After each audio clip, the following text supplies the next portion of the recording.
শুভ জন্মদিন রোনালদো ও নেইমার। বিশ্ব ফুটবলের অন্যতম সেরা দুই তারকা ক্রিস্টিয়ানো রোনালদো ও নেইমার জুনিয়র। এই দুই কিংবদন্তিরই জন্মদিন আজ। রোনালদো আজ পা দিলেন ৩৯ বছরে আর নেইমার ৩২ বছরে।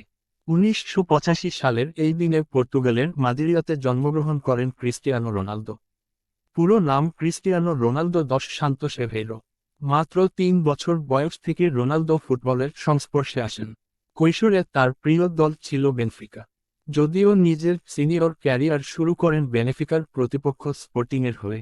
রোনালদোর প্রতিভা দেখে ২০০৩ সালে ১২.২৪ মিলিয়ন পাউন্ড দিয়ে তাকে ম্যানচেস্টার ইউনাইটেডে নিয়ে আসেন অ্যালেক্স ফার্গুসন। তার অধীনেই রোনালদো বিশ্বের মাঝে আরও পরিচিত হন।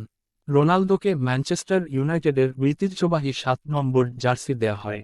এ জার্সি পরে একসময় মাঠ কাঁপিয়েছেন George Best, Bryan Robson, Eric Cantona ও ডেভিড বেকহ্যামরা। কিন্তু ফার্গুসন তার প্রতিভাবান এই পর্তুগিজ তারকাকে ধরে রাখতে পারেননি। ২০০৯ সালে স্প্যানিশ ক্লাব রিয়াল মাদ্রিদ তাকে ৮০ মিলিয়ন পাউন্ডের বিনিময়ে ইউনাইটেড থেকে কিনে নেয়। ইউনাইটেড ছেড়ে রিয়ালে যোগ দেয়া যে রোনালদোর জন্য সঠিক সিদ্ধান্ত ছিল তা পরবর্তী বছরগুলোতে সকলেই টের পায়। ক্যারিয়ারের সেরা সময়টা রিয়ালেই পার করেন রোনালদো।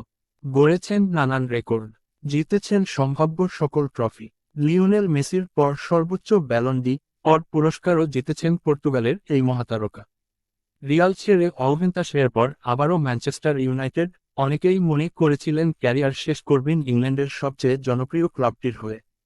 তবে ইউনাইটেড কোচের সঙ্গে ঝামেলা বাঁধার কারণে চুক্তি শেষ হওয়ার আগেই ক্লাবটি ছাড়েন রোনালদো।